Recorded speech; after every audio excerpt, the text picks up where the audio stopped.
That thing is horrid. Reading you is horrid.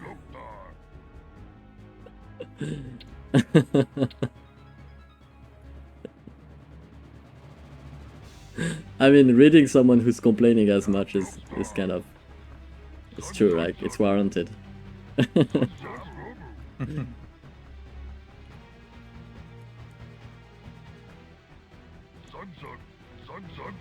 Right, we're gonna be watching the game. We're gonna say good luck and have fun to everybody. And we're gonna be in the game. Good luck, have fun, guys.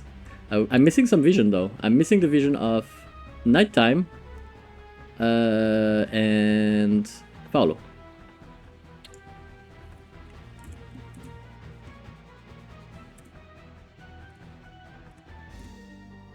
All right.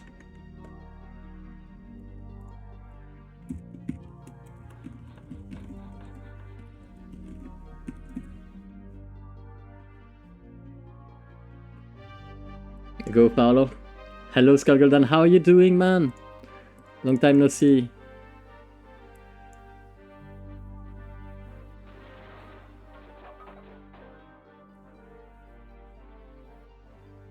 But yeah, besides the very small things, this game is actually holding up very, very well. I played the Definitive Edition of Age of Empires yesterday. For the first time, I hadn't played the Definitive Edition before.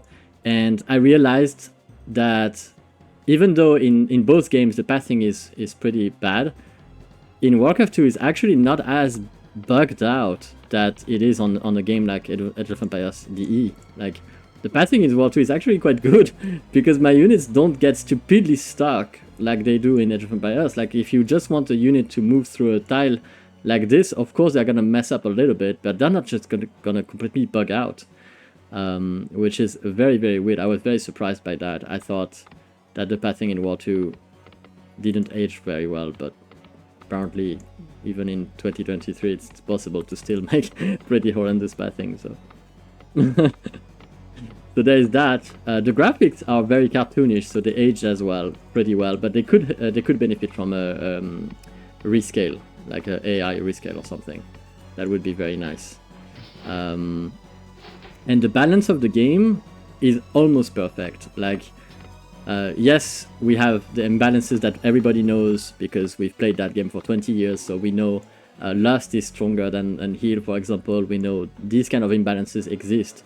But if you put two tier 1 player and one is human and the other is orcs, the amount of games that the human player will win won't vary much. It won't be as much of a big deal as you think it is. And the balance, like, yeah, this is the smallest handicap you can ever have playing the human against an orc player. So it is what it is. It is not a big handicap, basically. Alright. Dunk, dunk. Another fun thing about Warcraft 2 that may make the game very hard to remaster is some of the sprites in the game are different depending on the angle you're watching them.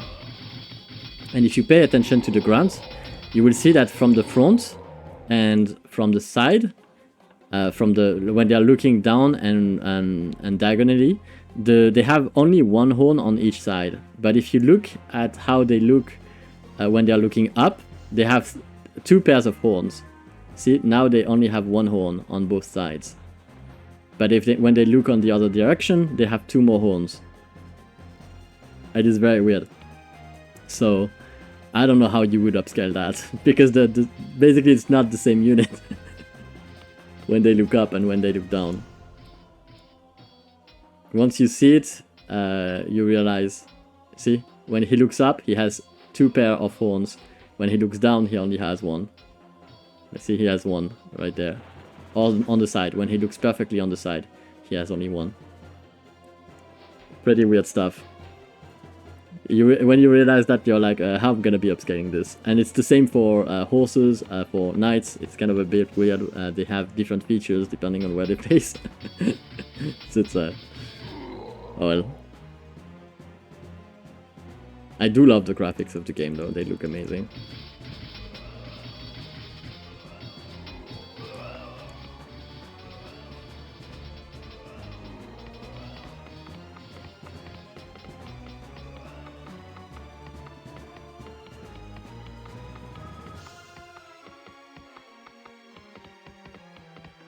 It does seem to be worse in War 2 Combat Edition. I don't know how that would be possible. They have been... they should have, like, probably... Like, they are the only ones that support the clients. And keep modifying it, so I find it weird that it would be worse. But it is what it is. It's a private server, so... and we only play on the official server here. But you guys can play wherever you want. Obviously.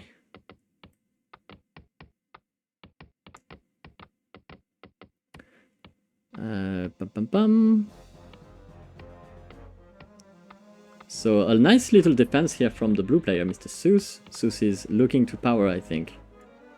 He has an army over there. The catapult is just circling over there to try and see if it can catch a few grunts, but orange will get out. A little bit harmed, but not too much. We have a large army from white and red here, and I think we are gonna see some... No, not sappers. Oh, I'm surprised. I was expecting sappers, but it is not going to be sappers.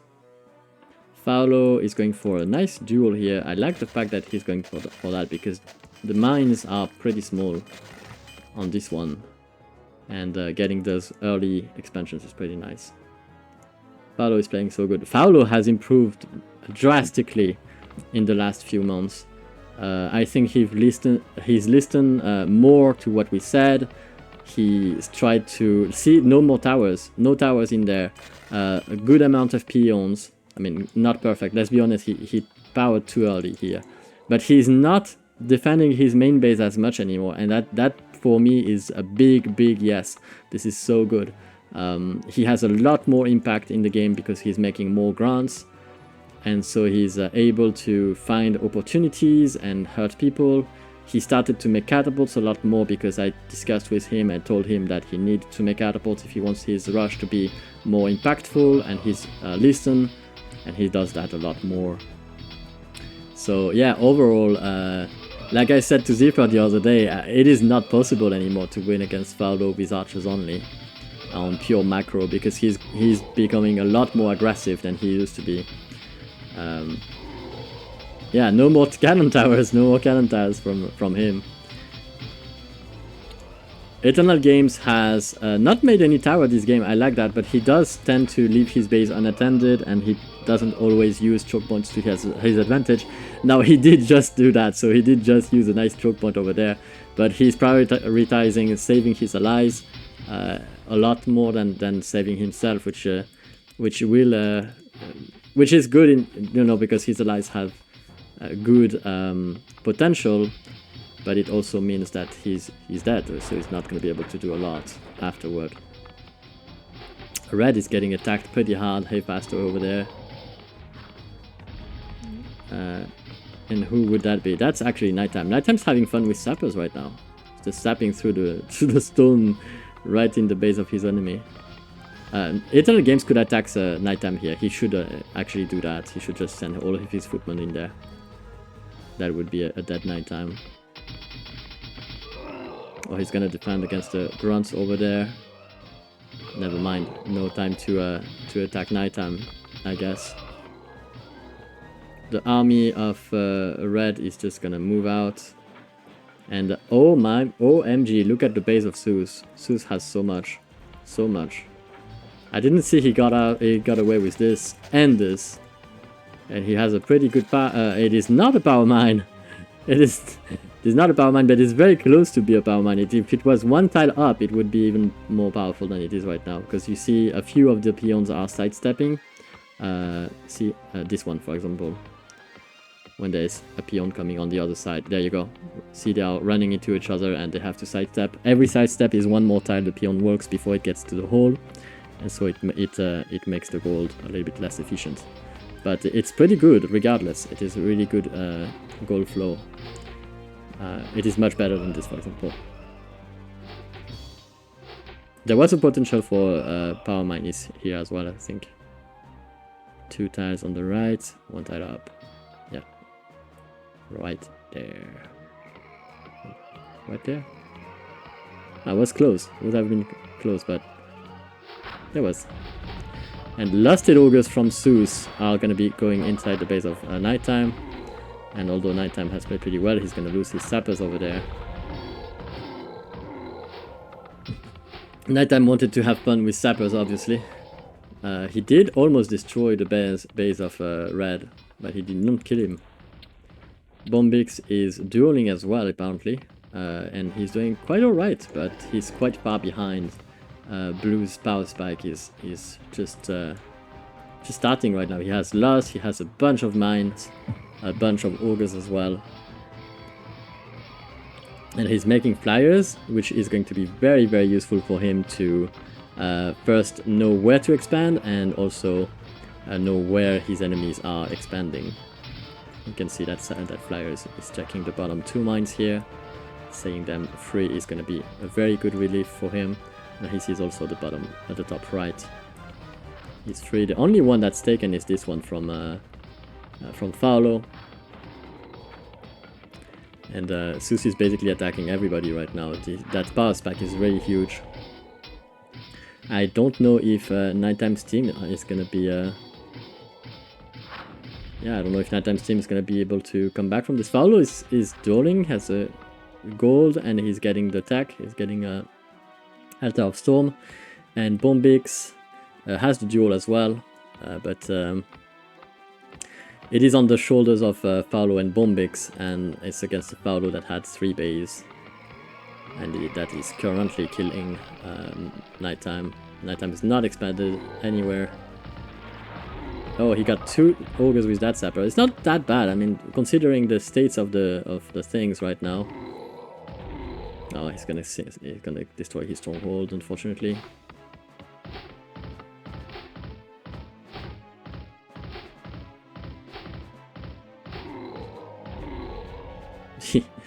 No time to explain. Explode.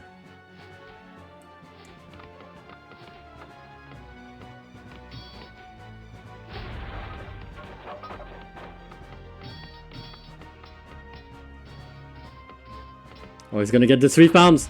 Oh, that was close. Did you see this? That was amazing. That was the target ground, I think. He almost got the 3 farms, but he targeted ground with the ballista, and that saved his farms.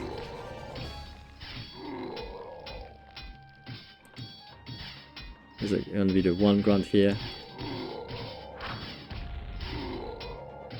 So the contribution to this game by Nighttime is to kill Haephasto. He did a pretty good job, but Haephasto is unfortunately not dead yet. We are seeing a few ogres amassing for Bombix.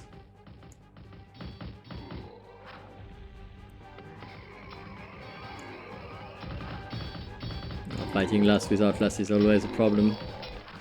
But the DKs are gonna be killing that tower over here. And I think the catapult is also gonna die, unfortunately. It ran into the DK.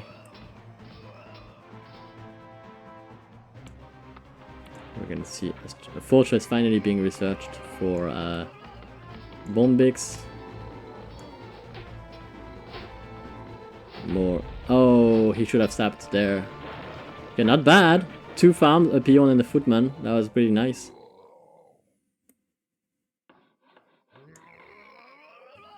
I wonder.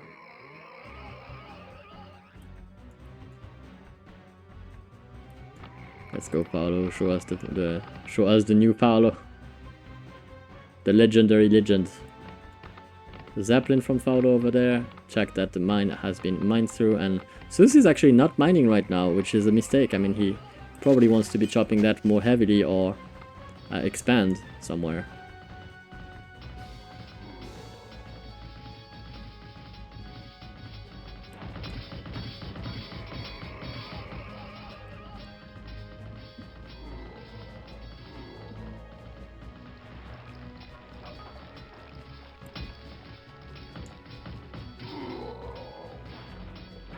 That farm is gonna be dying here. Bombix is researching Bloodlust? No? No, never mind, just DKs for now.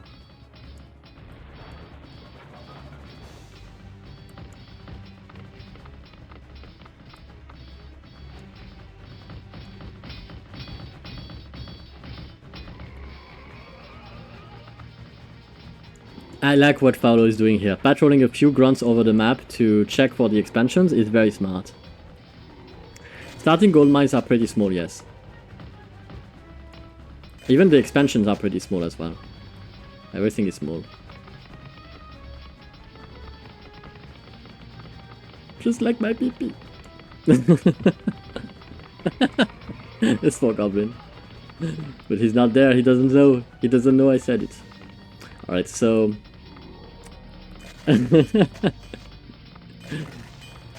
19k. We have a lot of ogres here from Seuss. Unfortunately, Bombix is gonna lose his ogres.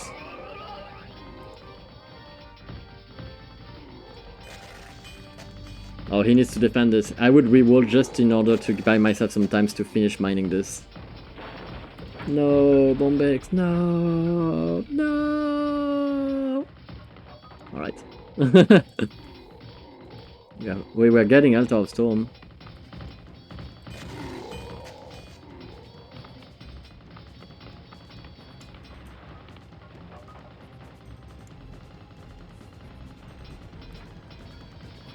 I like what PaoHero is doing, although PaoHero is playing very well, expanding here, taking this as well. It's very nice from him.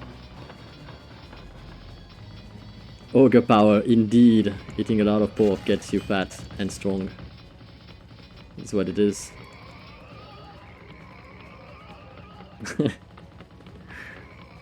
How many pigs do you think an ogre can eat in a day? Apparently just as much as a grunt, so... that's what it is. 3 to 4? Yeah, probably.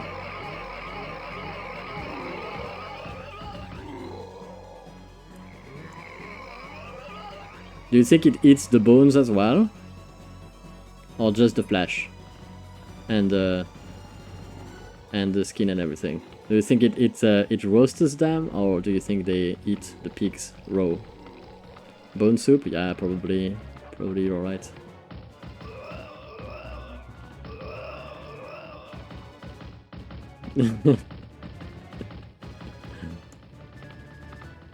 No. In Warcraft 2,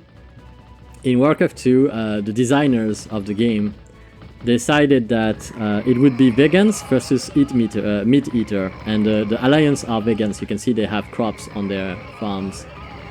They don't eat meat, whereas the orcs are the meat eater, and it's because orcs are basically plants. You see they are green, and so they are photosynthetic oxygen creatures, and so that's why the humans want to eat the orcs, and the orcs want to eat the humans because they are flesh and blood, right? So orcs eat humans, humans eat orcs because of the plants. So it's what it is, and so that's why the ogres join the horde, because the ogres only eat meat, and so that's why they can be friends with the orcs, because the orcs are also meat eater. And this is getting complicated politically. So vegans versus meat eater, that's what it is. Okay, so if you want to protect the planet, you have to accept the redemption of Warcraft 3 for the orcs. The change of direction.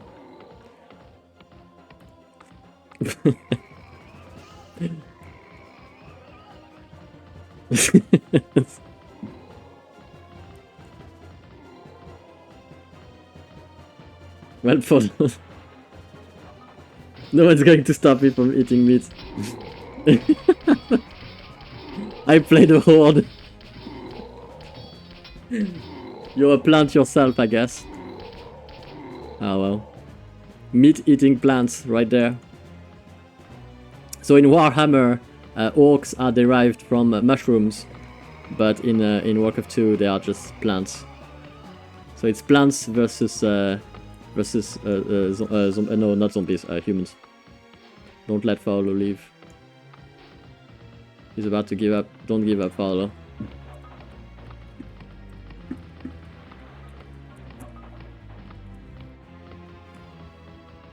Don't give up. You got this.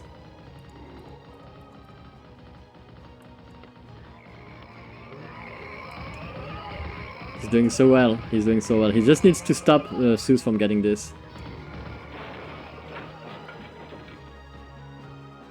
He's carrying so much. Paolo is carrying, guys! Can he beat the Seuss?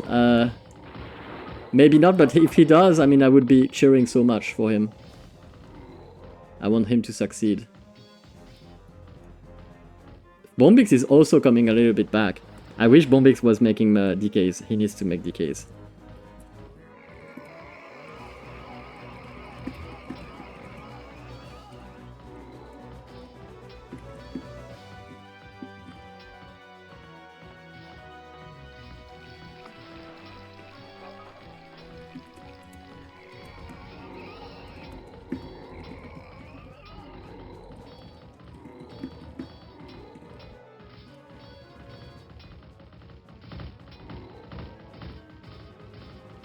I just want to make sure that he knows what to do.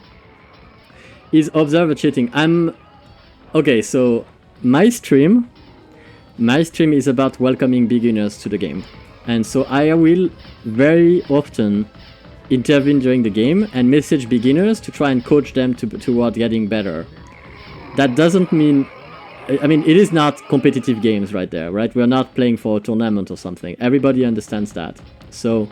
because of this, I will often tip new players to very quick things that they could adapt or get better at. Like right now, I'm telling Bombix that he can have a better impact in the game if he focuses on getting these Death Knights instead of playing with Ogres.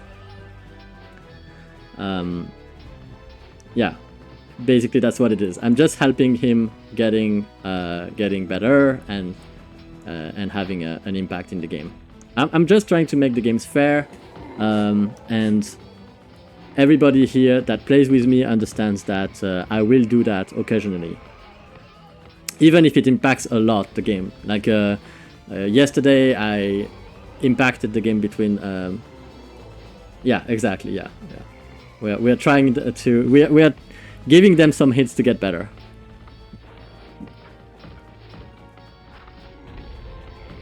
But you know, I'm not intervening too much. Like this is the first time in the whole game I intervened.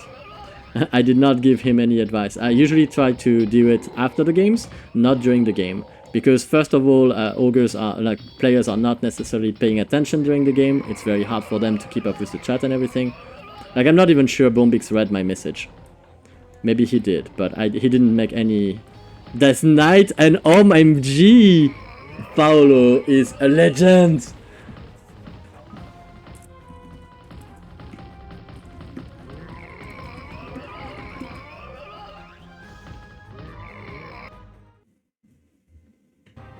Paolo the hero! OMG, he's getting so good lately that this is so satisfying. This is just, I'm so proud. I don't know if it's right for me to be proud, but I'm very, very proud. Paolo, marry me.